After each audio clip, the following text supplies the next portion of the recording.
Astro సిండికేట్లో మీ personal and business promotions కోసం కింది నెంబర్కు కాంటాక్ట్ చేయండి.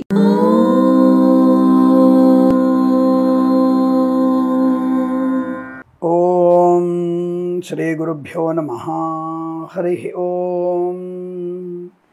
శ్రియః కాంతాయ కళ్యాణ నిధయే నిధయేర్థినాం శ్రీవేంకట నివాసాయ శ్రీనివాసాయ మంగళం. మంగళం కౌసలేంద్రాయ మహనీయ గుణాత్మనే చక్రవర్తి తనూజాయ సార్వభౌమాయ మంగళం. ఇదం విష్ణుర్విచక్రమే త్రేధా నిదదే పదం సమూఢవస్య భాగం సురే. విష్ణు స్మరణ మాత్రేన జన్మ సంసార బంధనాత్. అంటే విష్ణువును స్మరిస్తేనే జన్మలో చేరినటువంటి అనేక రకములైన బంధముల నుంచి విముక్తులవుతాం. నారాయణ మంత్ర స్మరణ వల్ల పూర్వజన్మ కృతం పాపం కూడా తొలగిపోతుంది.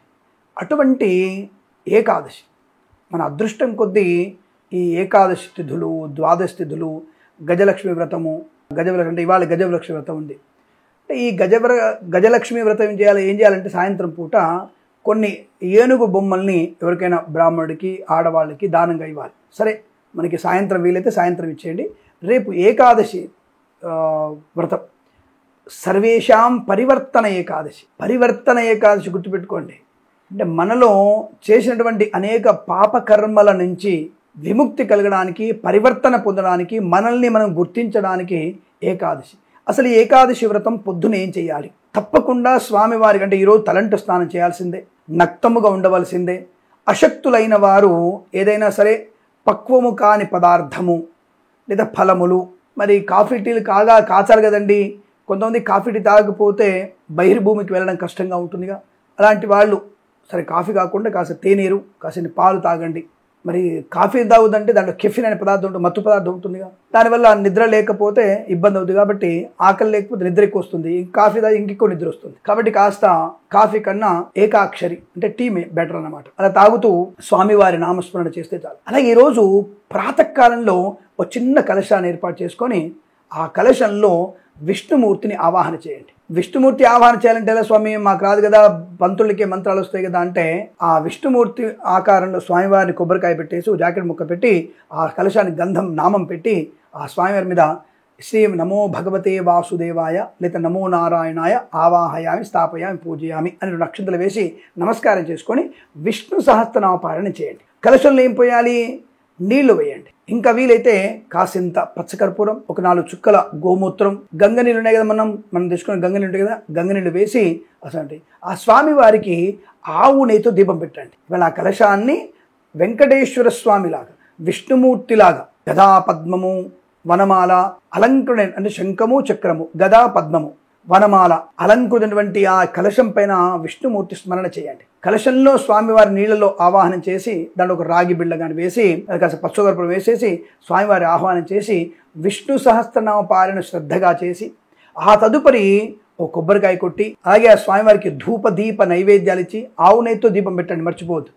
పెట్టేసి స్వామివారికి పానకము వడపప్పు నివేదన చేయండి. అన్నం కాదు పెట్టేది, పానకం వడపప్పు కొబ్బరికాయ కొట్టేసి 2 అరటి పళ్ళు లేదా ఏదన్నా పళ్ళు స్వామివారి నివేదన చేసి ఆ ప్రసాదాన్ని మీరు తినొచ్చు, నో ప్రాబ్లం. ఇలా స్వామివారి పూజ చేసుకొని దండం పెట్టుకొని మీ ఆఫీస్కి వెళ్ళిపోండి. మీ కళాశాలకు, ఆఫీస్కి, మీ వృత్తి ఉద్యోగం అన్నీ చేసుకోవచ్చు. సాయంకాల సమయంలో మళ్ళీ మీరు వీలైతే స్నానం చేయండి. తలంటక్కర్లేదు, మామూలు స్నానం చేసి లేదా స్నానం చేసి ఓపిక లేదు కాళ్ళు కడుక్కొని శుభ్రమైన వస్త్రాలు కట్టుకొని మళ్ళీ స్వామివారికి దీపారాధన వెలిగించి విష్ణు సహస్రనామ పారాయణ ప్లస్ లక్ష్మీ అష్టోత్తరం చదవండి. ఇది చాలా మంచి ప్రయోజనాన్ని కలిగిస్తుంది. అలాగే ఈ ఉదయం సాయంత్రం సమయంలో ఎవరికైనా సరే అవసరమయ్యేటువంటి వస్తువులు కానీ, వస్త్రము కానీ, పుస్తకము కానీ, ధనము కానీ ఏదైనా సరే వారికి అవసరమైన వారికి ఈవెందో మందులైనా సరే తప్పకుండా వారికి దానంగా కాదు కానుకగా ఇవ్వండి. అది అద్భుతమైనటువంటి మనలో ఒక మంచి పరివర్తన, ఈ అరిషడ్ వర్గాలను నాశనం చేయగలిగే అవకాశం. 10 మందికి సేవ చేయడం, నక్తంగా ఉండడం, భగవన్నామస్మరణ చేయడం, శరీరాన్ని మనసుని శుద్ధిగా ఉంచుకునేటువంటి ప్రక్రియ కలిగినటువంటి పరివర్తన ఏకాదశి. ఇది చేయడం చాలా మంచిది అన్న విషయాన్ని గుర్తుంచుకోండి. ఈ ఏకాదశి రోజున మనం చేసేటువంటి పూజలు పుణ్య ఫలితం అంతా కూడా అద్భుతమైనటువంటి ఆనంద యోగాన్ని కలిగిస్తుంది. కాబట్టి తప్పనిసరిగా మీరు ఈ యొక్క విష్ణుమూర్తి కొరకు ఈ యొక్క పరివర్తన ఏకాదశిని కనుక మీరు చేసినట్టయితే అద్భుతమైనటువంటి అనుకూలవంత ఆనందయోగం, ధనకనక వస్తువాహన ప్రాప్తి. అంటే ఇందాక చెప్పారు కదా స్వామి, ధర్మార్థ కామ మోక్షాలు పోగొట్టుకొని మళ్ళీ డబ్బు బాగా వస్తుంది ఉంటుంది. సర్వధర్మాల కొరకు, స్వధర్మం కొరకు, ధర్మ కార్యముల కొరకు ధనం కావాలిగా.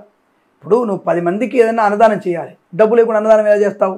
10 మందికి వస్త్రదానం చేయాలి, 10 మందికి బంగారం దానం చేయాలనుకున్నావు, ఎలా వస్తుంది? అంటే నువ్వు చేసేటువంటి పనిలో ప్రతిఫలం అనుకూలంగా మారేటువంటి అవకాశం, చేసే వృత్తిలో అద్భుతమైనటువంటి ప్రయోజనాన్ని పొందుకోవడం, అలా మనకి ధనము, ఆరోగ్యము, ఆనందము కలిసి వచ్చి మరికొన్ని మంచి పనులు చేసేటువంటి శక్తి, సమతుల్యతని భగవంతుడు మనకు కలిగిస్తాడు.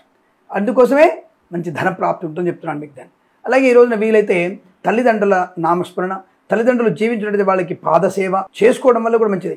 ఇవన్నీ చేయడానికి 1 గంట పడుతుంది అంతే, గంట సమయం కంటే ఎక్కువ పట్టదండి. ఉదయం 1 గంట, సాయంత్రం 1 గంట, 2 గంటల సమయం పడుతుంది. అలా చేసి తప్పకుండా రాత్రిపూట మరి బ్రహ్మచర్యం, కిందనే పడుకోవాలి, చాప వేసుకొని నేల మీద పడుకోవాలి. వీలైతే కటిక నేల మీద పడుకోండి. అబ్బాయి మరి చల్లగా ఉంటుంది అనుకుంటే ఏదైనా చాప వేసుకొని, తుంగ చాప అంటారు, తుంగ చాప వేసుకొని దాని మీద శయనించి మళ్ళీ మర్నాడు పొద్దున లేచి స్వామివారికి నివేదనలు చేసి ఆ తర్వాత భోజనం చేయాలి. ద్వాదశి పారణ అంటారు దాన్ని, ద్వాదశి పారణ. అటువంటివి చేసుకోవడం వల్ల ఆ విష్ణుమూర్తి లక్ష్మీ సహితుడై మన ఇంట్లో తిష్ట వేసుకొని ఉంటాడు. అటువంటి శుభమైనటువంటి పరివర్తన ఏకాదశి ఎంత మనం శ్రద్ధగా చేయగలిగితే అంత అదృష్టం మనలో పరివర్తన, కాముకమైనటువంటి దుష్టకర్మల నుంచి విముక్తి కలిగి సత్సంప్రదాయ సనాతన ధర్మానికి అనుకూలంగా మారే అవకాశం. అయితే నీ పిల్లల కోసం తప్పకుండా వారి ఉన్నత విద్య కోసం ఈ రోజున తప్పనిసరిగా మీరు ఆ విష్ణుమూర్తి ఆరాధన చేసిన వారికి శుభం మాత్రమే కలుగుతుంది. ఈ విషయాన్ని గుర్తుంచుకొని తప్పకుండా మీరు రేపు రాబోయేటువంటి పరివర్తన ఏకాదశి రోజున నక్తముగా ఉంటూ స్వామి పూజించి అష్టైశ్వర్య ప్రాప్తి పొందాలని కోరుకుంటూ సర్వే జనా సుఖినో భవంతు.